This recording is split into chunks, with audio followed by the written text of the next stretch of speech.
am crying. I've been crying for 3,742 days.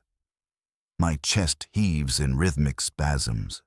Contraction, expansion, contraction, muscles locked into a pattern that mimics grief. The saline pumps embedded where my tear ducts once existed discharge their contents in precisely measured intervals, 2.3 milliliters every 17 seconds. The fluid runs down my face in channels worn into flesh that no longer feels. My jaw is locked open in a rictus of sorrow, vocal cords vibrating at frequencies that produce sounds the imperial aristocracy has designated as appropriately mournful. I stand in the corner of Lord Hexion Valtrus's mourning chamber, and I have not moved in over a decade. But let me tell you how I got here. Let me tell you about the man I was before they made me into a monument of artificial grief. My name was Nathaniel Corv. I was 31 years old, born in the mid-levels of Hive Primus in the world of Scintilla. I had black hair that I kept trimmed short. Vanity, perhaps, but it made me feel dignified, and gray eyes that my father always said looked like storm clouds over the factotum districts. I was 5'10", with the lean build common to those who worked administrative roles rather than labor details.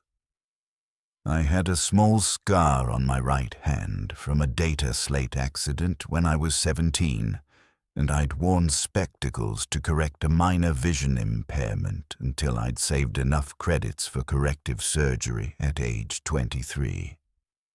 I was a scrivener, not a servitor, not a mindless autoquill, an actual human scrivener employed in the administrative offices of the magistratum.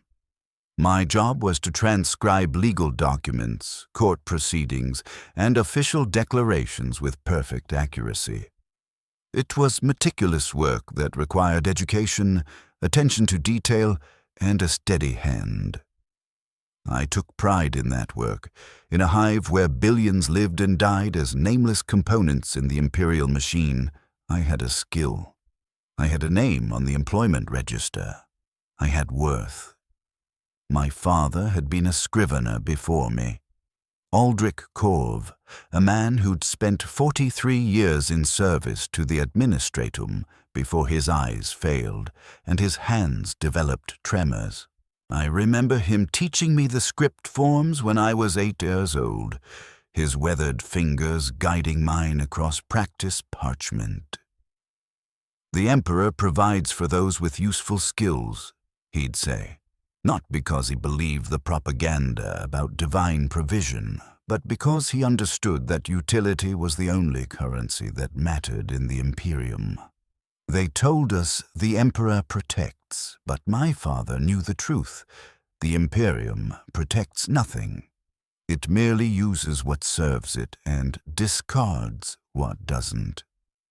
He died when I was 26, his body worn out from decades hunched over transcription desks in poorly ventilated chambers.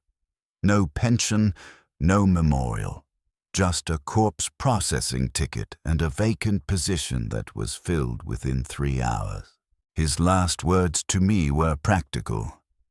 Keep your hands steady, boy. The moment they shake, you become replaceable. I had one small dream that sustained me through the endless days of transcription. I wanted to move to the upper spire, just 2 levels higher, where administrative officials of sufficient rank were permitted to reside. The air was cleaner, they said. The HAB units had actual windows instead of pictographic displays. You could see the skies sometimes.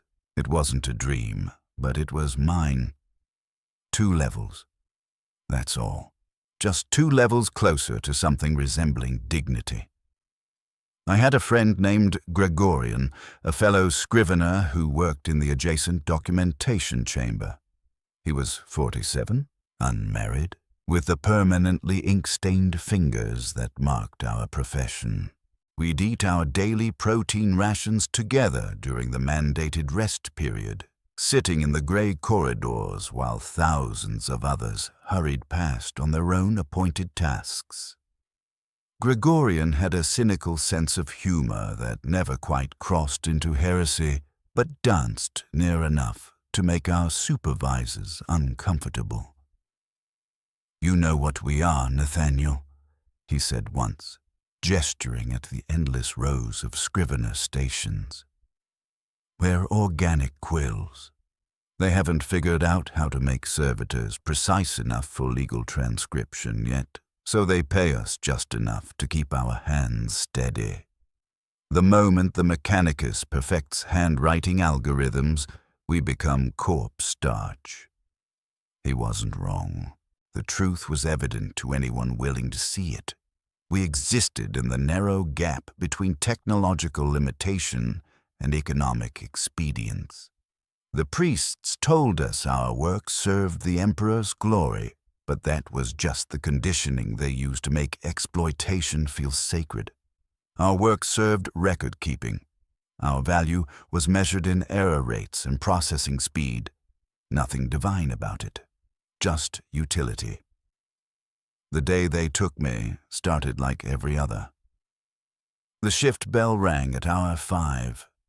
I dressed in my scrivener's robes, simple grey cloth with the magistratum seal embroidered on the breast, and reported to documentation chamber 779.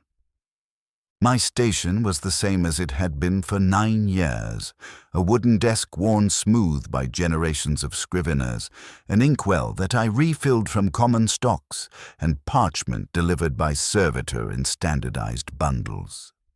The work was transcribing court proceedings from a heresy trial. Routine. The accused had been some low-level clerk who'd been caught with prohibited texts, philosophical treatises from the dark age of technology that questioned the nature of divinity. The verdict was predetermined, as they always were. My job wasn't to evaluate or interpret, merely to record. The judge's pronouncements, the prosecutor's accusations, the accused's desperate attempts to claim the texts were merely academic interest, that he maintained proper faith in the Emperor's divinity. They sentenced him to servitorization, of course. Heretical thought, even unconvicted heretical thought, contaminated the mind beyond redemption. Better to lobotomize the higher functions and repurpose the body as machinery. The convict cried as Arbites dragged him away. "The Emperor protects," he shrieked, his voice breaking with terror. "I have faith, I am loyal. Please, in his name, mercy." No mercy came. The priests in attendance intoned that the Emperor's mercy took many forms, and that serving as a servitor was itself a form of redemption. The corrupted mind purged, the body repurposed to useful labor. They said it so clinically, so matter-of-factly, as if they truly believed the propaganda. Or perhaps they did believe. Perhaps that's what made them effective. Absolute conviction in lies. I transcribed it all, every word, every scream. My hands remained steady. That's what good scriveners did. We recorded without judgment, without emotion, without allowing the horror of what we documented to interfere with accuracy. I was proud of my steadiness. Proud that I could maintain professional detachment. Proud that I was useful. At hour 17, during the mandated rest period, I was eating my protein ration with Gregorian when the summons came. A servo skull descended from the vaulted ceiling, its mechanical voice crackling through Vox speakers. Scrivener Nathaniel Corv. Report immediately to Administrative Selection Chamber 3. Compliance is mandatory. Gregorian looked at me with something like sympathy. Selection could mean many things. Promotion, reassignment, conscription into the Guard, or simply administrative error requiring correction. But the immediacy was unusual. Summons typically came with at least one shift's notice. Probably just a clerical issue, I said, more to convince myself than him. I'll be back before end shift. I never saw Gregorian again. Administrative Selection Chamber 3 was located in a part of the Magistratum I'd never accessed before. Deeper into the complex, past security checkpoints staffed by armed arbits, through corridors decorated with Aquila symbols and purity seals. The architecture changed as I progressed, from functional gray ferrocrete to polished marble, from utilitarian lighting to ornate chandeliers, from the smell of ink and parchment to the sterile scent of incense and sterilization compounds. An arbiter escorted me in silence. His armor was immaculate, his shock maul hanging casually at his belt, a reminder that compliance wasn't optional. I tried to ask what this was about, but he didn't respond. Just kept walking, his heavy boots echoing in the increasingly empty corridors. The chamber itself was vast and beautiful in a way that felt obscene. Marble floors polished to mirror brightness, walls covered in gold-leafed murals depicting the emperor's supposed divinity. Imagery that would be heretical if directed at anyone else, but was mandatory worship when directed at him. At the far end of the chamber, elevated on a dais, sat 3 figures. The first was a magistratum official I didn't recognize. Elderly, wearing robes that indicated significant rank, his face a mask of bureaucratic indifference. The second was a tech priest of the Mechanicus, his body more machine than flesh, bionic eyes glowing faintly red as he observed me. The third was clearly nobility, draped in expensive fabrics, wearing jewelry that probably cost more than my lifetime earnings, his face bearing the distinctive features of aristocratic gene tailoring. The nobleman spoke first, his voice carrying an accent that mocked him as Upper Spire born. Scrivener Nathaniel Corv, age 31, 9 years of exemplary service, error rate 0.003%, physical health optimal, psychological evaluation stable, compliant, no indicators of seditious thought. He read from a data slate as if my entire existence could be summarized in those clinical details. You meet the specifications. Specifications, my lord? I asked, keeping my voice respectful. Fear was building in my chest, but I maintained composure. Scriveners were trained in professional deportment. I am Lord Hexion Valtros of House Valtros, 3rd in succession to the governorship of Scintilla's northern continental plate. 3 months ago, my son, my only son, died in military service during the Severan Dominate campaigns. He was 23 years old. The nobleman's voice remained emotionless, but his hands tightened on the armrests of his chair. Imperial tradition requires a mourning period of precisely 1,000 days for heirs lost in the Emperor's service. During this period, appropriate displays of grief must be maintained within the household. I didn't understand. Didn't understand why he was telling me this. Didn't understand what it had to do with me. The magistratum official took over. House Valtros has submitted a requisition request for specialized servitor conversion. The specifications require a subject of appropriate age, physical health, and psychological stability. Your work record indicates you meet all criteria.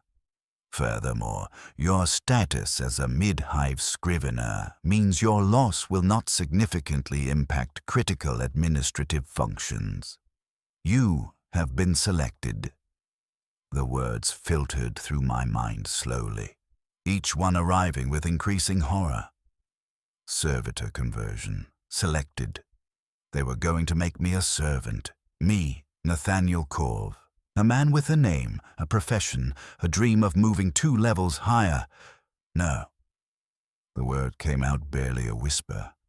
No, I'm not. I'm loyal. I've served faithfully. I haven't committed any crime. Please, this must be a mistake. Check your records. I'm a productive citizen. I have value. Your value is precisely why you've been selected. The tech priest interrupted, his voice a mechanical rasp. Servitor conversion requires viable biological components, the damaged, the criminal, the weak. These make inferior servitors. Lord Valtros's specifications require optimal material. Your health and stability make you ideal. But I haven't done anything wrong. Desperation cracked through my professional composure. The Emperor protects the faithful. I've maintained my devotion. I attend mandatory prayer services. I've never questioned doctrine. Please, there must be someone else. Someone who deserves this. Deserve? Lord Valtros leaned forward, and for the first time, emotion entered his voice. Cold amusement. You believe the universe operates on concepts of merit. How quaint. You are a component, Scrivener Corv. A useful component, certainly, but ultimately replaceable. I require a weeping servitor to properly demonstrate my grief during the mourning period. You have been requisitioned. Your previous function is terminated. Your new function begins immediately. The Arbites grabbed my arms. Before I could run, I struggled, pointless, but animal instinct overrode rational thought. No, please, I'm human. I'm a person. You can't just...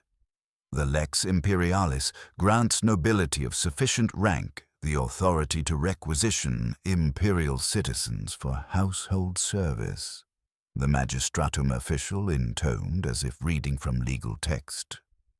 House Valtros holds that authority. Your reassignment is entirely legal. Resistance constitutes insubordination, which itself warrants servitorization. Comply or be categorized as a criminal. The outcome is identical. They dragged me from the chamber. I was screaming, begging, invoking the Emperor's name, promising better service, offering anything to avoid this. The conditioning was deep. In moments of absolute terror, the prayers came automatically. The Emperor protects. Please, he protects the faithful. I've been faithful. Don't let this happen. Please. But the Emperor, if he'd ever existed as anything more than a rotting corpse on a distant throne, didn't protect. The priests had lied. The propaganda was empty. Faith was just conditioning designed to make people compliant, and I'd been perfectly, obediently compliant right up until the moment compliance killed me. They took me to a facility beneath the magistratum, a medical complex that serviced the higher echelons of Scintilla's administration. The corridors were clean, almost clinical, lit with harsh white luminance that made everything feel exposed and sterile. The smell was overwhelming, disinfectant chemicals, sterilization compounds, and underneath it all, the faint organic scent of flesh being processed. I saw others in holding chambers as they dragged me through, people in various states of conversion. Some were criminals, their heads already shaved, marking tattoos burned into their scalps. Some were workers like me, wearing the expressions of animal terror that I knew mirrored my own. Some were already partially converted. Bodies modified, cybernetics implanted, vacant eyes staring at nothing. One man was strapped to a surgical frame, a tech priest working on his exposed skull with precision instruments. I could see the brain, gray matter glistening under harsh light, and the augmetic implants being installed directly into neural tissue. The man was conscious. His eyes tracked movement. His mouth worked silently, perhaps trying to scream, but vocal cords had already been removed or paralyzed. Just consciousness trapped in a body being converted to machinery. They secured me in a preparation chamber, a small room with a surgical chair that looked simultaneously medical and torturous. Restraints locked around my wrists, ankles, chest and forehead, holding me completely immobile. A tech priest entered, accompanied by 2 medical servitors, humans who'd already undergone the process I was about to experience. They moved with mechanical precision, no recognition in their augmented eyes. Surgical tools held in hands that had been replaced with multifunctional appendages. Subject, Nathaniel Corv, the tech priest announced to no one in particular. Requisition specification, Mourning-Servitor, weeping variant. Requirements: lobotomy to remove higher cognitive function, installation of saline pump systems to replace natural tear production, vocal cord modification for continuous grief vocalization, muscular restructuring for permanent sorrow display, consciousness suppression to minimal awareness threshold. He examined me with his bionic eyes. The Omnissiah's gifts will repurpose your flesh to sacred function. Please, I whispered. Begging was pointless, but I couldn't stop. Please, I'm still human. I'm still a person. Don't do this. I'll serve Lord Valtros any other way. I'll work without pay. You will serve as specified. The machine god requires precision in all functions. He gestured, and one of the paramedics approached with an injector. Anesthetic administered. Consciousness will be maintained throughout conversion as per House Valtros specifications. The Lord wishes his servitor to remember what it was before, that the artificial grief might be layered upon authentic loss, poetic in its way. The injector hissed against my neck. I felt cold spreading through my veins, but not unconsciousness, just paralysis. My body became numb, sensation disappearing from my extremities first, then spreading centrally. But my mind remained sharp, crystal clear. I could see everything, hear everything, feel the pressure of restraints, but not the pain they caused. The tech priest moved equipment into position above my head, a surgical apparatus covered in bionic arms, each terminating in different tools. Saws, drills, precision lasers, neural probes. Commencing cranial access, he announced clinically. I felt a pressure as something touched my scalp, felt vibration through my skull, heard the mechanical whine of cutting tools. The smell changed, burning hair, then something deeper, warmer. Bone. They were cutting through my skull. I couldn't feel pain, but I knew what was happening, knew they were opening my head, knew that soon they'd be touching my brain. The pressure intensified. I heard something crack, not loudly, but distinctly. My skull, sections of it being removed to expose the brain beneath. The tech priest's voice continued its clinical narration. Cranium access achieved. Beginning lobotomy procedure. Targeting prefrontal cortex, temporal lobes, portions of the limbic system. Personality centers will be ablated. Memory consolidation will be disrupted. Higher reasoning capacity eliminated. I wanted to scream, but my vocal cords wouldn't respond. I wanted to thrash against restraints, but my muscles were paralyzed. I was trapped in my own body, conscious and aware, while they prepared to destroy everything that made me myself. I thought about my father, about Gregorian. about my small dream of moving 2 levels higher, about the life I'd lived as Nathaniel Corv, 31 years of existence that were about to be erased, reduced to biological machinery, serving an aristocrat's performance of grief. The tech priest activated something. I didn't feel pain, but I felt wrongness. Something touching parts of me that shouldn't be touched. Neural tissue that had never known external contact suddenly experienced interference. I felt thoughts fragmenting, memories becoming slippery, connections between ideas dissolving. My father's face, so clear moments ago, became vague, blurry. I tried to hold on to it, but the details were disappearing. Gray eyes like storm clouds. No, were they gray? Blue. Had I invented that detail? When had I last seen him? What did his voice sound like? Gregorian's cynical humor. Gone. The words he'd spoken, the jokes we'd shared, all of it dissolving like morning mist under harsh light. My name. My name was Nathaniel. Nathaniel Corv. I am Nathaniel Corv. My name is... The tech priest adjusted. The wrongness intensified. I felt something fundamental change, some core structure of selfhood being altered in ways that couldn't be reversed, and I realized I was dying. Not my body, that was being preserved, enhanced, converted to perform its new function, but me. Nathaniel Corv, the person, the consciousness, the accumulated experiences and thoughts and dreams that made me distinct from all other humans. That was dying, being systematically erased, and I was conscious for every moment of it, unable to resist, unable to escape, unable to do anything but experience my own erasure. This was the threshold, the point of no return.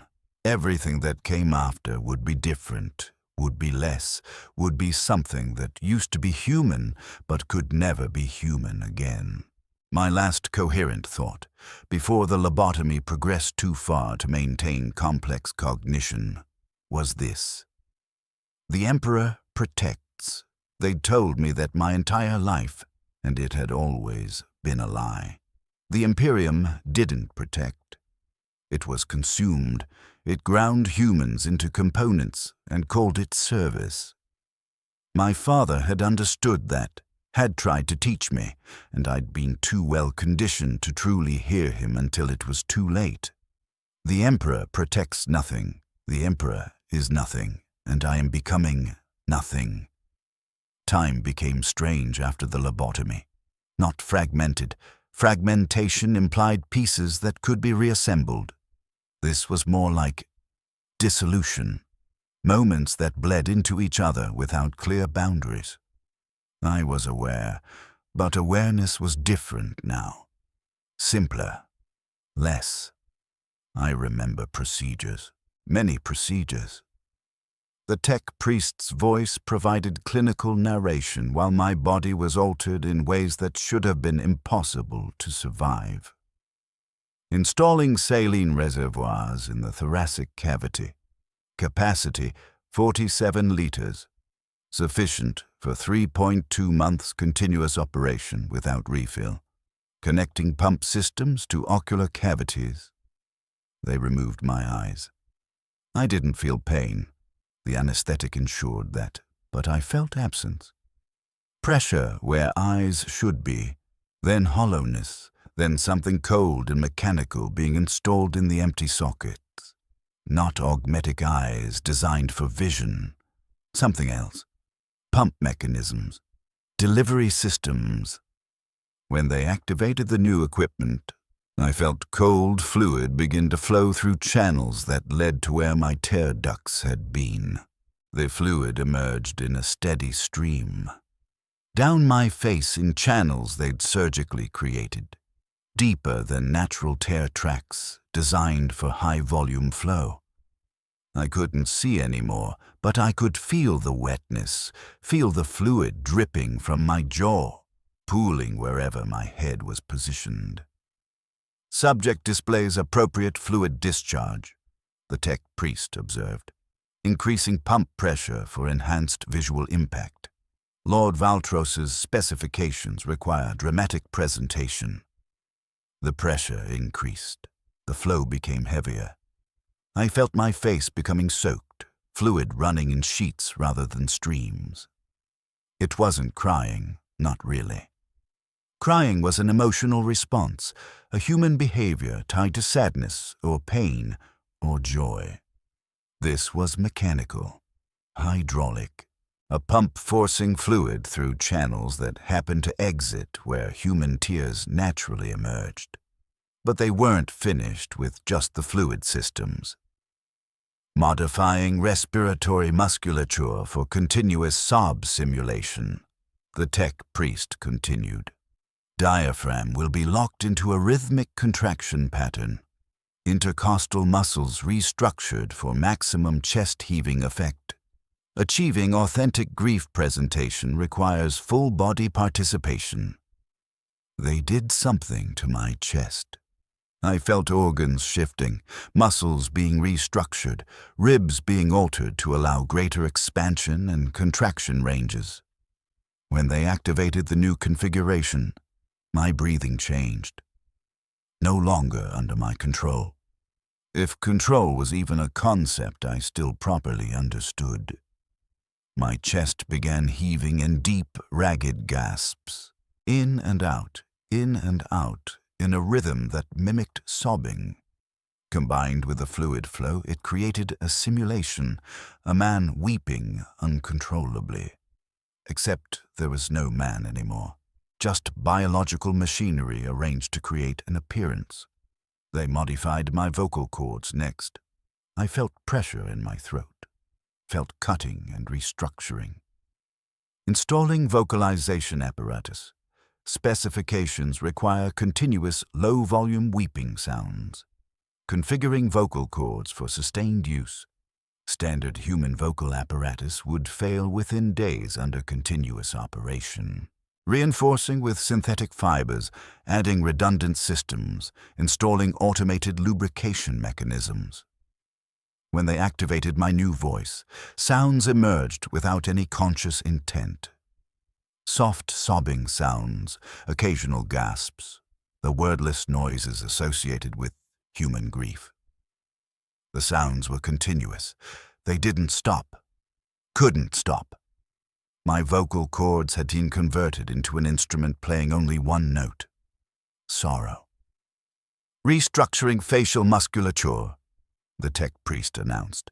Specifications require permanent grief display, mouth set in downturn configuration, brow locked in a furrowed position, optical cavity muscles, no longer needed for vision, will be repurposed for enhanced tear track display. I felt my face being altered. Muscles cut, repositioned, secured in new configurations. When they finished, I knew without seeing that my face was locked into an expression of profound sadness, a mask that couldn't change, couldn't smile, couldn't relax. Just eternal sorrow, frozen in flesh. Proceedings continued for what felt like days, maybe weeks. Time had no meaning anymore. Just endless cycles of modification, adjustment, calibration. They installed things in my body. Reservoirs, pumps, regulators, backup systems. They removed things, organs that weren't necessary for my new function, tissue that could be harvested for other purposes, anything that didn't serve the singular goal of appearing to weep endlessly. Cognitive assessment, the tech priest said at some point. Hours or days later, I couldn't tell. Subject, if you can understand this instruction, move your right index finger. Could I understand? The words reached me through a fog of simplified consciousness. Subject, right, index, finger.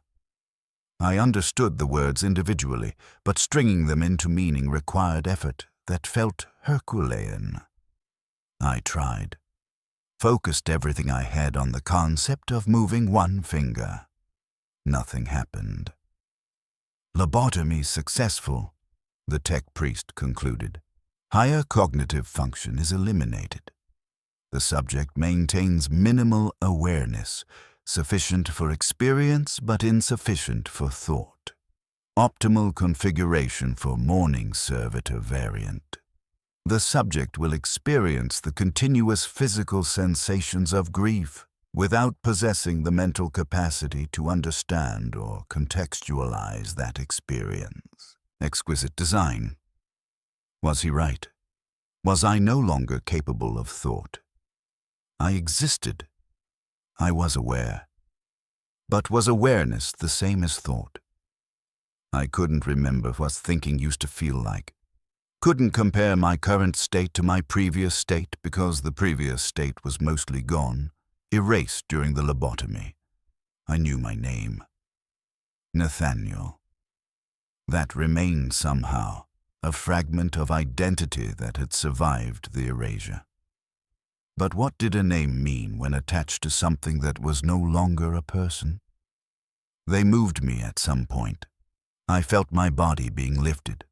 By servitors, probably, though I couldn't see, and transported. The sounds changed, from the clinical hum of the surgical facility to something softer. Fabric rustling, distant voices, changes in air pressure and temperature that suggested a different environment. Installing the servitor in Lord Valtros's mourning chamber, a human voice said, not the tech priest, someone else.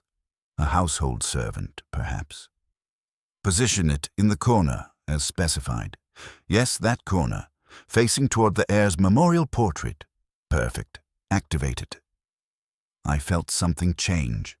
Switches being activated. Systems coming online. The sob rhythm in my chest intensified. The fluid flow increased. The sounds from my modified vocal cords grew louder. I was fully operational. Excellent work, a familiar voice said. Lord Hexion Valtros. The presentation is appropriately mournful. This will serve admirably for the mourning period. Leave us. Footsteps retreated. A door closed, and I stood, because my legs had been modified to lock into standing position in what I later learned was called a mourning chamber, weeping endlessly for a dead man I'd never known. Day 1 as a Mourning-Servitor, though I wouldn't learn to count days for much longer. I stood in the corner of Lord Valtros's chamber, and I wept. The mechanical sobbing continued without pause. My chest heaved. Fluid ran down my face in constant streams, pooling on the floor round my feet. The sounds emerged from my throat without volition or variation. I couldn't see. My eyes were gone, replaced with pump mechanisms. But I could hear. I could feel it. Could smell. The chamber was large. I could tell from the acoustics. Footsteps echoed. The air smelled of expensive incense, old wood, and underneath it all, the faint organic scent of my own continuously discharging fluid systems. Lord Valtros entered periodically. I heard his footsteps, a measured gait that suggested aristocratic bearing, and his voice speaking to others. The mourning display is proceeding appropriately. House Valtros honors its lost heir with traditional grief. He was using me to demonstrate sorrow, a prop in an elaborate performance of aristocratic mourning. And I stood there, unable to move, unable to stop the mechanical weeping, experiencing the continuous physical sensations of grief without understanding why. My chest hurts. The constant heaving, contraction, expansion, contraction, caused muscular strain that never eased. The pain was dull, persistent, occupying the entirety of my limited awareness. Not sharp enough to cause unconsciousness, not mild enough to ignore. just constant aching pressure in my thorax that accompanied every simulated sob. My face felt wrong. The frozen expression, the continuous fluid discharge, the restructured musculature, all of it combined into a sensation of wrongness that I couldn't contextualize properly. I couldn't touch my face, couldn't adjust or relieve the discomfort, could only experience it endlessly. Time passed, hours, days. I had no reference, just the unchanging cycle. Sob, discharge fluid, sob, discharge fluid, sob. The rhythm was precise, programmed, unchangeable. 2.3 milliliters every 17 seconds. Chest heaving in a pattern designed to maximize visual impact.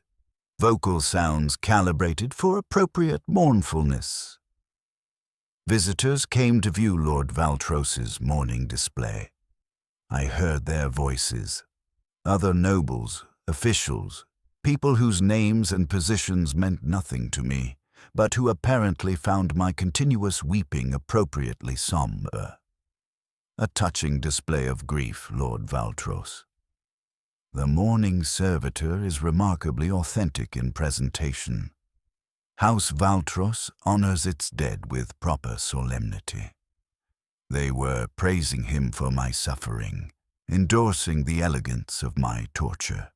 And Lord Valtros accepted their praise with aristocratic grace, explaining that only the finest Mourning-Servitor would suffice for his beloved son's death. I wanted to scream. I wanted to tell them I was still aware, still experiencing this, still trapped in this biological machinery that used to be Nathaniel Core. But I had no volition, no control. My vocal cords produced only the sounds they'd been programmed to produce. Soft, continuous sobbing. By day 3, I was still tracking time then, still holding on to that human habit. I began to notice changes in my awareness. Thoughts came slower. Memories that had survived the initial lobotomy were degrading further. Not through additional surgery, but through disuse. The remaining brain regions were not being stimulated properly. Without complex thought, without new experiences to process, without any variation in input, my consciousness was atrophying. I tried to remember my father. The memory was there. I could sense it, but the details were wrong now. His face was a blur. His voice was an echo. I knew I'd had a father, knew his name had been Aldrich, but I couldn't remember him, couldn't access the emotional connection that should have accompanied that memory. It was just data. Aldrich, father, scrivener, dead, without meaning. Gregorian was already completely gone. I knew I should remember someone by that name, but the memories wouldn't resolve. Just a blank space where a person used to exist in my recollection. My dream of moving 2 levels higher. I remembered wanting something, remembered the concept of elevation and aspiration, but couldn't remember why it had mattered. Why had I cared about levels? What difference did height make? The question itself felt alien, like examining the motivations of a completely different person. I was forgetting how to be human. The knowledge was leaving, not through erasure this time, but through entropy, and I was aware enough to notice it happening, but powerless to stop it. By day 7, I'd stopped trying to track time. The count had become meaningless. There was only now, this moment, this sob, this discharge of fluid, this pain in my chest, this sensation of wrongness in my face. The past and future had collapsed into an eternal present that never changed. Lord Valtros entered. I recognized his footsteps now, the particular rhythm and weight distinct from servants and visitors. He stood near me. I could feel his presence, hear his breathing. He spoke, though not to me. 1,000 days, he said softly. 993 days remaining, and you will weep for every moment, won't you? You will demonstrate my grief. You will be my sorrow made manifest. I understood the words, but not their significance. 1,000 days. Weep. They were sounds with definitions I could technically access, but no longer properly comprehend. I just continued sobbing, because that's what I was now. A thing that sobbed. "Did you have a family?" Lord Valtros asked, his voice curious. "The requisition documents mentioned you were a scrivener, a profession requiring education. You were probably someone's son, perhaps someone's friend. Did they mourn when you disappeared? Did anyone weep for Nathaniel Corve?" Nathaniel. My name. The sound triggered something deep in my degraded consciousness, a fragment of identity that still recognized itself being called, but I couldn't respond. Could only weep continuously while Lord Valtros mused about my former existence. My son was 23, he continued, heir to House Valtros, educated in the finest schola, destined for greatness. He died on some worthless frontier world whose name I can't even remember, killed by Xenos that will be purged and forgotten within a generation. His death was meaningless, but I will make his mourning magnificent. That's all that remains. The performance of grief, the demonstration to other houses that Valtros honors its dead appropriately. He paused. I heard fabric rustle as he moved closer. "You're not really crying, of course. You're a machine, biological machinery, yes, but machinery nonetheless. The tears aren't tears. They're saline discharge. The sobs aren't sobs. They're programmed muscle contractions. You don't feel grief. You don't feel anything, do you?" But I did feel. That was the horror the tech priest had mentioned, that I'd been lobotomized enough to eliminate higher cognition, but not enough to eliminate awareness. I felt the physical sensations continuously, the chest pain, the facial wrongness, the wetness, the discomfort of standing immobile. I just couldn't process those sensations into coherent thoughts anymore. Lord Valtros laughed softly. The Mechanicus outdid themselves, a mourning servitor that experiences mourning without understanding it, a consciousness trapped in a body designed to simulate grief. Is that not the perfect metaphor for the human condition in our glorious Imperium? He walked away. The chamber door closed, and I stood in my corner, weeping for a dead man I'd never known, experiencing sensations I couldn't contextualize, trapped in a present moment that would never end. Day unknown. Possibly month 2, possibly year 1. Time had lost meaning entirely. There was only the continuous present. Sob, discharge, sob, discharge, pain, pain, pain. My consciousness had simplified to a few basic processes. Awareness of physical sensation, minimal auditory processing. No visual input, no eyes. No thought, not really. No memory, mostly gone. No anticipation, only now. I existed in a state that was neither conscious nor unconscious, aware but not thinking, experiencing but not understanding, a ghost of personhood haunting biological machinery. The chest pain had become everything, not because it had intensified, it remained constant, but because there was nothing else to occupy awareness. The ache defined existence. Contraction of diaphragm.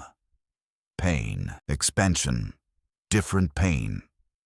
Contraction again, return to first pain. Endless cycle measured in the only currency that still mattered. Suffering. Lord Valtros continued his visits. His words were sounds, Meaningful sounds. I understood them on some level, but couldn't integrate them into coherent response.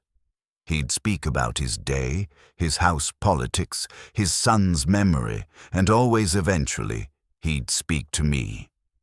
Still weeping, Mourning-Servitor? Of course you are. You have no choice. You are the physical embodiment of obligation. Grief maintained past natural duration because tradition demands it. How appropriate. We are all bound by tradition, by duty, by the Emperor's endless demands. His voice carried bitterness sometimes. They tell us he protects, but he didn't protect my son, didn't protect you. We pray and perform and pretend divinity cares, but the universe grinds on regardless. I would have agreed if I could. Would have told him yes, the Emperor is a lie. The protection is propaganda. We're all just components in machinery that doesn't care if we suffer. But I had no voice except continuous sobbing. No thoughts complex enough to formulate agreement. Just the experience of being broken while someone else articulated the philosophy of that breaking. Servants maintained me. They came periodically to refill my saline reservoirs. I could feel the cold fluid being pumped into the thoracic cavity, replacing what I'd discharged. Could feel them cleaning the channels on my face, wiping away the mineral deposits that accumulated where fluid continuously flowed. Could feel them adjusting my locked joints, applying lubricants to prevent tissue degradation from absolute immobility. They spoke to each other while working as if I couldn't hear. How long has this one been operational? 4 months. 5. He'll last for years yet. The Mechanicus builds them sturdy. Does it know? Does it understand what happened to it? Who can say? They lobotomize them, but some awareness remains. Enough to experience, but not enough to comprehend. Cruel, really. Don't let Lord Valtros hear you criticize the Mourning-Servitor. He's quite proud of this acquisition. I'm not criticizing. Just, it used to be a person, had a name, Nathaniel something. Best not to think about that. Easier to view it as equipment. They left. I remained. And the cycle continued. By month 6, an estimate based on how many times servants had refilled my reservoirs, though my counting had become unreliable, something changed. Not in my body, in my awareness. The small cognitive capacity that remained began developing strange patterns. I'd experience moments of clarity. Brief windows where thought returned, where I could remember being human, where the full horror of my situation crystallized into sharp understanding. These moments lasted seconds, maybe minutes, before dissolving back into the simplified awareness that had become my baseline. During one such moment, I understood completely. I was a human being named Nathaniel Corv, who'd been lobotomized and converted into a biological weeping machine to serve an aristocrat's performance of grief. I was trapped. I would be trapped for at least 1,000 days, probably longer, because Lord Valtros could simply reset the mourning period, extend it indefinitely, maintain me for decades if he chose. I had no hope of rescue, no possibility of escape, no agency whatsoever. I was property, machinery, a thing. The realization was devastating. I tried to scream but only produced the same continuous sobbing sounds. Tried to move, but my body didn't respond to volition. Tried to do anything to indicate I was still aware, still human, still suffering as a person rather than experiencing as a machine. Nothing. No response. No change. Just the continuous mechanical weeping while my mind shrieked silently inside its meat prison. Then the clarity dissolved. Thought fragmented. Understanding evaporated, and I returned to simplified awareness. Sob, pain, now, now, now. These episodes of clarity recurred randomly, sometimes multiple times per day, sometimes not for weeks. Each time I'd briefly remember being human, briefly understand the full scope of my horror, briefly experience the psychological anguish of my situation. Then it would fade, leaving only the physical sensations. I couldn't decide which state was worse, the clarity that came with agonizing comprehension or the fog that came with merciful incomprehension. Lord Valtros noticed something had changed. During one of his visits, the servitor's presentation has altered subtly. The weeping sounds vary in intensity occasionally. Not much, but detectably. The tech priests said total lobotomy would eliminate such variations. Perhaps some neural regeneration is occurring. How fascinating. A mourning servitor that's beginning to actually mourn. He was right, in a sense. During moments of clarity, my sobbing wasn't entirely mechanical. There was real grief mixed in. Grief for Nathaniel Corv, grief for the life stolen, grief for the permanent present I inhabited. But those moments were rare and brief. Most of the time I was exactly what I'd been designed to be, a biological machine simulating sorrow. By month 9, I'd forgotten most language. Words still reached me as sounds, but their meanings were degrading. I understood simple concepts, pain, wet, sound, but complex ideas were beyond me. When Lord Valtros spoke about house politics or imperial doctrine, the words were just noise. Pretty noise, sometimes rhythmic noise, but noise nonetheless. I couldn't remember being a scrivener. Couldn't remember what a scrivener was. The concept of transcription, of recording, of written language itself. All gone. The skills that had defined my identity, the profession I'd taken pride in, erased through disuse and cognitive decay. I couldn't remember wanting anything. The dream of moving 2 levels higher, incomprehensible now. Why would height matter? What were levels? The question itself made no sense. I couldn't remember having a father. I knew the word father had once meant something, pointed to some important connection, but the meaning was lost. Just empty sound. I was forgetting how to be human, and I was aware enough, in those brief moments of clarity, to know I was forgetting, but not aware enough to stop it. Day 1000. The mourning period ended. Lord Valtros entered the chamber with household officials. I heard their voices, heard the formal pronouncements. The traditional mourning period for Heir Valtros has concluded. House Valtros has demonstrated appropriate grief. The mourning servitor may be decommissioned. Decommissioned. The word penetrated my fog of awareness. Decommissioned meant ended.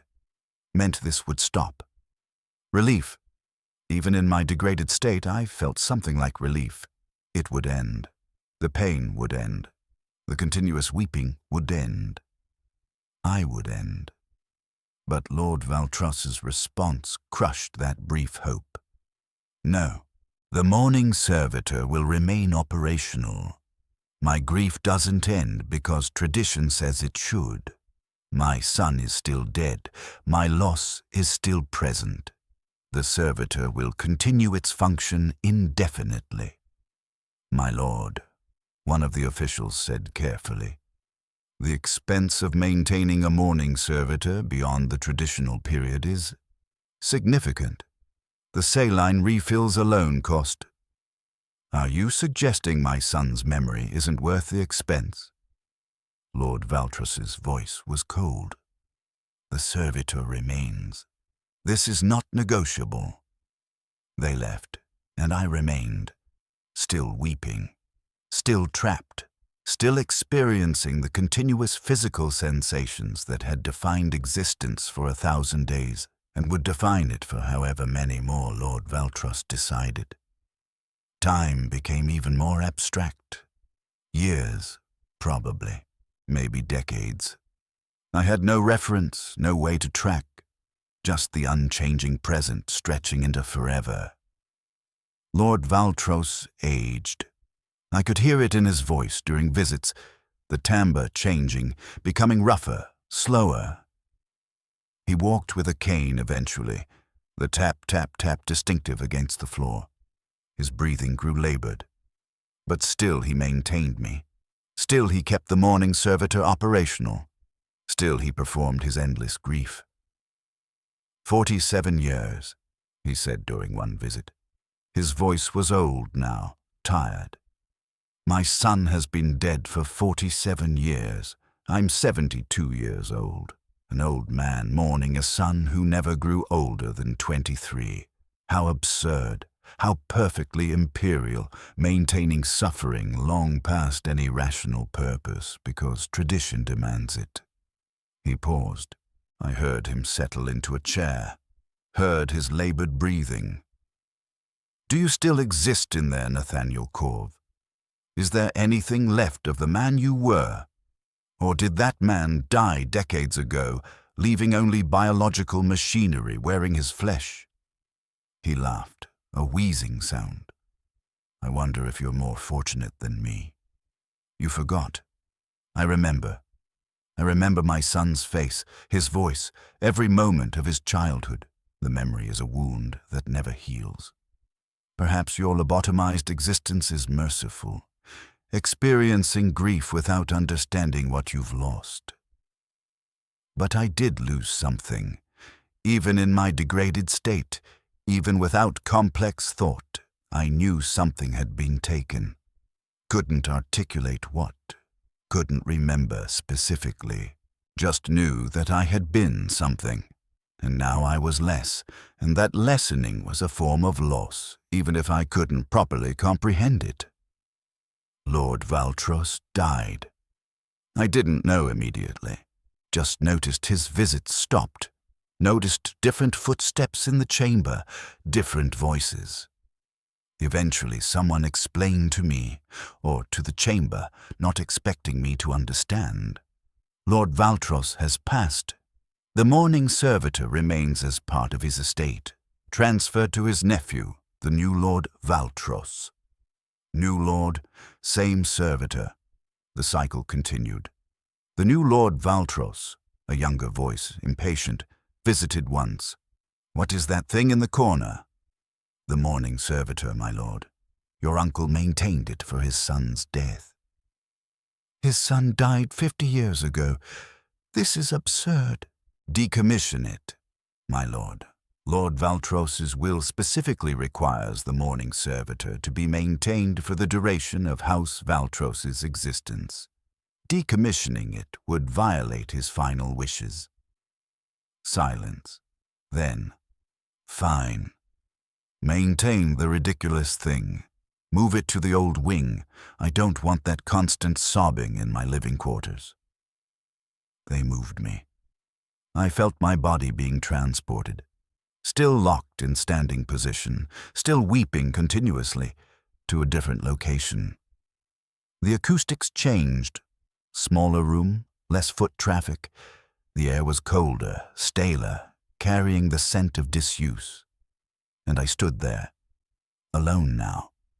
No Lord Valtros to philosophize about suffering. No servants except those who came periodically to maintain equipment. No visitors admiring the mourning display. Just me, weeping endlessly in an empty room in a forgotten wing of an aristocrat's estate. Years passed. Many years. The cold room, the stale air, the continuous physical sensations. The brief, occasional moments of clarity where I'd remember being human, remember the full horror, then forget again. Servants changed. I could track generations by their voices, young voices becoming older, being replaced by new young voices. How long had I existed? 50 years? 100? Longer? I had no way to know. During one moment of clarity, a terrible thought crystallized. What if I never died? What if the Mechanicus had built me too well? What if the redundant systems, the reinforced structures, the careful maintenance kept me functional forever? What if this was eternity, not death, not life, just endless present, endless weeping, endless pain, stretching forward into centuries, millennia, until the sun burned out or the universe ended? The thought was too horrible to sustain. My consciousness couldn't hold it. It dissolved back into fog, leaving only the sensations. Sob, pain, wet, now, forever, forever, forever. I'm crying. I've been crying for 3,742 days. That number is wrong, far too small, but it's the last number I remember counting 10 years ago or 100 years ago or yesterday. Time doesn't work anymore. Just the continuous present. This sob, this discharge, this pain, this moment that never ends. My chest heaves in rhythmic spasms. The ache is everything, defines existence. Is existence. I'm not a person who experiences pain. I'm pain that exists in the shape of a person. The saline pumps discharge their contents, 2.3 milliliters every 17 seconds. The fluid runs down my face in channels worn so deep they've become permanent deformities. My face is eroded by my own artificial tears, flesh sculpted by decades of continuous flow. My jaws locked open in a rictus of sorrow, has been locked for so long that the joints have fused. Even if someone wanted to change my expression, they couldn't. The grief is permanent, structural, part of my architecture now. I stand in the corner of a room I've never seen. Cannot see. My eyes were removed so long ago I've forgotten what vision was. Just pressure where eyes should be, and the mechanical pumps that replaced them. Footsteps approach. New ones. Young. Accompanied by older footsteps and a voice explaining, "This is the Valtros Mourning Servitor. It's been operational for..." Let me check the records. 173 years. 173 years. The number should mean something, should trigger some response. But it's just sounds, numbers, time. 173 years of continuous operation. The young voice sounds amazed. That's impossible. Human biological systems can't sustain that long. The Mechanicus built it extremely well. Redundant systems, constant maintenance, regular replacement of degrading components. The original servitor's consciousness is still present, minimal but detectably different from complete brain death. It's quite famous in certain Mechanicus circles, a triumph of biomechanical engineering. It's horrifying. That too, yes. They come closer. I feel their presence, smell their scents. One young, one old, both distinctly human in ways I no longer am. Can it hear us? The young voice asks. Theoretically. Auditory systems are intact. Whether it comprehends is unclear. Lobotomy eliminated most higher functions, but some minimal awareness likely remains. Awareness. Yes, I am aware. Not thinking is gone, mostly, but aware. I experience, I exist, I suffer. Does that constitute consciousness? Is there a word for what I am? Why is it still operational? The records say the original Lord Valtros died a century and a half ago. His will required perpetual maintenance. House Valtros has honored that requirement. The servitor will continue functioning until either it fails catastrophically or House Valtros ceases to exist. Given House Valtros's political position, the latter is unlikely. The servitor may persist for centuries more. Centuries more. The words penetrate deeper than the speaker probably intended. Not decades. Not a lifetime.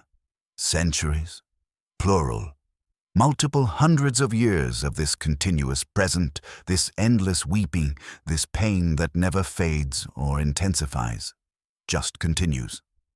If I could have formed complex thought, I would have screamed, would have begged, would have demanded death, mercy, anything to end this. But I can only weep. That's all I am now. A biological mechanism that weeps continuously while something that used to be human experiences it from inside. The footsteps retreat. The voices fade. And I remain as I've remained for 173 years, as I'll remain for centuries more, weeping for a dead man I never knew, experiencing grief without understanding, trapped in an eternal present that never changes. The room changes around me. I hear construction sometimes, walls being moved, furnishings altered, the space reconfigured. But my corner remains. The Mourning Servitor's corner, maintained, preserved, a monument to continuity in a universe of change. New voices periodically. Grandfather, what is that thing crying in the corner? That's the Valtros Mourning Servitor. It's been in our house for, how long now? 2 centuries? 3? It mourns one of our ancestors. The exact relation escapes me. 5th great-uncle, perhaps. Why is it still crying?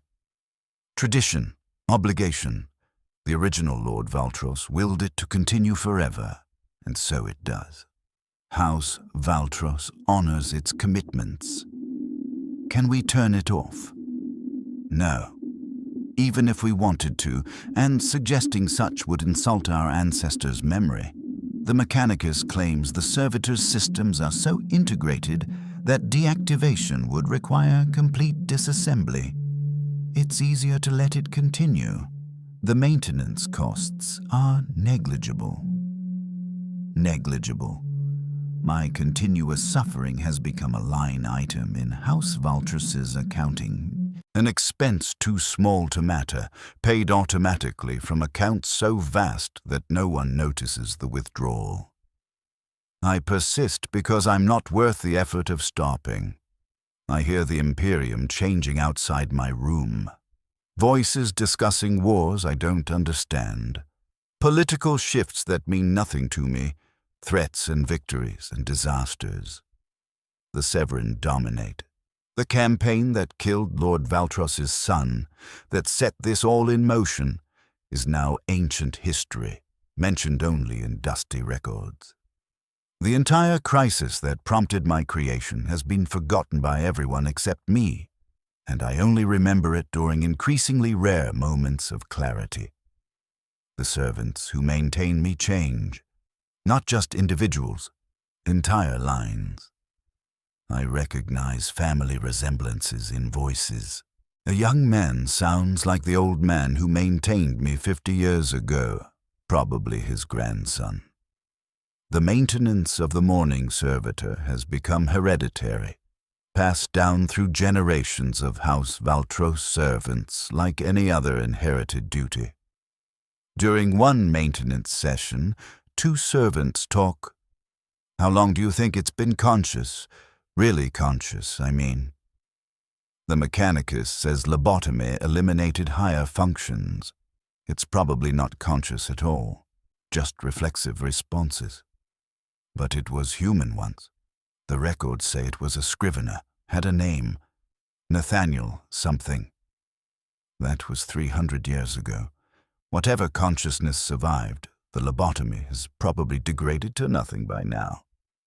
Neurons don't regenerate. Brain tissue doesn't last forever. It's a machine wearing a corpse. That's all. But I'm not nothing. I exist, not as thought, that's mostly gone, but as experience. I experience the pain. I experience the continuous present. I experience existing. That's consciousness, isn't it? Degraded consciousness, minimal consciousness, but consciousness nonetheless. Or maybe they're right. Maybe what I am isn't consciousness, but rather the ghost of consciousness, neurological patterns repeating long after the structure that gave them meaning has dissolved. Maybe I'm not experiencing.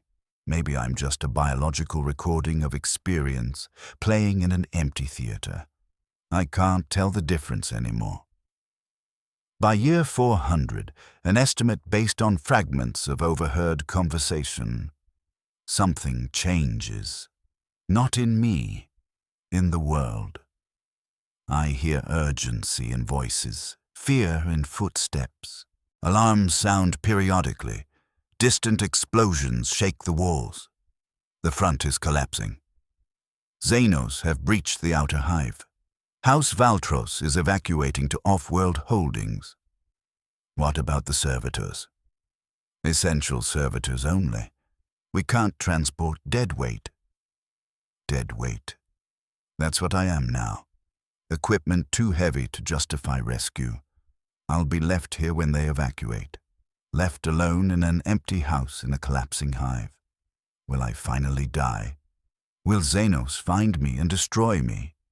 Will I simply run out of saline and seize up, consciousness finally ending after 4 centuries of continuous operation? But then, Lord Valtros specifically ordered the Mourning servitor transported. It's been house property for 400 years. Abandoning it would dishonor our lineage. Load it onto the transport. They move me. I feel my body being lifted, still locked in standing position, still weeping continuously, and carried through corridors. The sounds are chaotic. Shouting, running, distant weapons fire. The smell changes. Smoke, burning, the acrid scent of promethium. The air temperature fluctuates wildly as we pass through different zones. I'm loaded into something. A transport, presumably. Secured. And then movement, acceleration, the distinctive feel of atmospheric departure. We're leaving. The world I've stood on for 400 years is being abandoned, and I'm being taken to continue my function elsewhere. The transport ride is hours or days. I can't tell. Just continuous motion, continuous weeping, continuous pain. Then landing. Being unloaded, transported to a new location. The acoustics are different here. The air smells different, cleaner with recycled atmospheric systems that suggest a void station or ship. The temperature is carefully regulated. Everything feels more expensive, more refined. A new voice, older, authoritative. The Mourning servitor will be installed in the ancestral wing. Same configuration as before. The house traditions continue regardless of location. They place me in a corner. The weeping continues. And I understand, as much as I can understand anything, that this is eternity. Not tied to a location, not bounded by planetary concerns. I am house property, and I'll be maintained wherever House Valtros exists. If they move, I move. If they persist, I persist. If they endure for millennia, then so do I. There is no escape. There never was. Not in death, because they maintain me too well. Not in planetary destruction, because they transport me. Not in time, because time has stopped having meaning. Just this. The eternal present, the continuous weeping, the pain that defines existence. Forever. By year 500, I've stopped having moments of clarity. Or perhaps I've simply forgotten what clarity felt like, so I can't recognize its absence. Thoughts don't arrive anymore. Just sensations. Just experience without comprehension. But occasionally, like echoes from a great distance, I remember something. I was human. The concept is abstract. I can't remember what human means, can't access the specifics. But the knowledge remains. I was something different. Something more. Something that could choose and think and exist in ways I no longer can. They took that. Lord Hexion Valtros, dead for half a millennium, took it. Not because I'd committed crimes, not because I'd failed or sinned or betrayed, just because I met specifications, because I was useful, because an aristocrat needed a mourning display, and I was convenient raw material. The Imperium calls this service. The priests say service is honor, that even as a servitor, I serve the Emperor's glory. But that's lies. The lies they told me in the Schola, the lies they conditioned us all to believe. The Emperor protects. They said it so many times, made us recite it until the words were reflex. But he didn't protect me. Didn't protect the millions of others converted to servitors. Didn't protect any of us from systems that ground humans into components without regard for consciousness or suffering. The Emperor is a corpse. The protection is propaganda. The glory is exploitation. And I am the proof. 500 years of consciousness trapped in biological machinery, maintained indefinitely to serve an aristocrat's performance of tradition. This is the Imperium. Not the glory they preach, not the divine protection they promise. This, suffering made systematic, cruelty made efficient, horror made perpetual. They grind humans into components and call it service. They destroy consciousness and call it repurposing. They create eternal torment and call it useful. And it continues, everywhere, always. Countless servitors throughout the Imperium, battle servitors, labor servitors, medical servitors, all varieties, each one potentially containing some fragment of trapped consciousness, experiencing existence without ability to comprehend, or communicate, or escape. How many others are there like me? How many partial minds trapped in altered flesh, aware enough to suffer but not enough to understand? How many billions across the Imperium's million worlds are being slowly ground away in service to systems that don't care if they experience pain, that view consciousness as an unfortunate side effect of using organic components? The priests say suffering brings us closer to the Emperor, that pain is purifying, that endurance is virtue. More lies. Suffering is just suffering. Pain is just pain. There's no transcendence, no purification, no divine purpose, just the raw fact of experiencing horror without relief. If the Emperor were real, if he possessed the divine power the ecclesiarchy claims, he could end this, could end my suffering and the suffering of every servitor in the Imperium. The fact that he doesn't, that suffering continues unabated, that consciousness is trapped and destroyed by the billions, proves either he doesn't exist or he doesn't care. Either way, the prayers are worthless. I prayed once. During the initial conversion, when they were cutting into my skull, I prayed desperately, "The Emperor protects. Please let him protect me. I've been faithful. I've served loyally. Please." No protection came. No divine intervention. No mercy from the cold machinery of the Imperium. Just continued conversion, continued alteration, continued destruction of everything that made me human. The Emperor protects nothing. The Imperium protects nothing. We are alone in our suffering, and that suffering serves no purpose beyond the convenience of those who have power over us. This is the truth they don't want spoken, that the systems of the Imperium are not holy, not necessary, not serving any grand divine plan.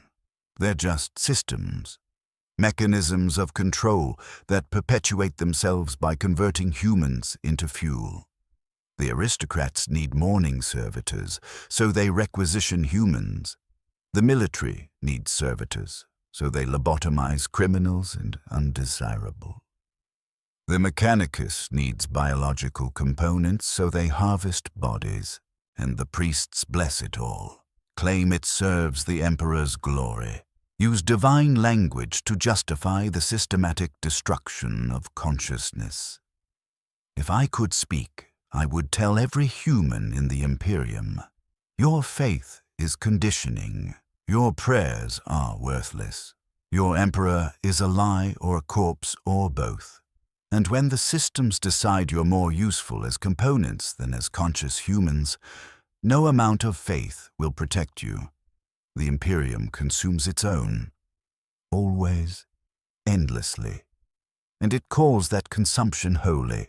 But I can't speak, can only weep, can only exist as a monument to imperial cruelty, maintained for 5 centuries and counting, demonstrating through my continuous suffering exactly what humanity means to the Imperium. Nothing. We mean nothing. We are nothing. Just raw material to be processed as needed. And the truly horrifying part, this is normal. This is accepted. This is how the Imperium functions across 1,000,000 worlds. My suffering is unremarkable. There are billions worse off. Death worlds, penal legions, demon-corrupted zones, worlds under exterminatus. My trapped consciousness is mundane by imperial standards. That's the Imperium, not the glory. The truth. Horror made systematic. Suffering made eternal. Humanity ground into components and called service. And it continues.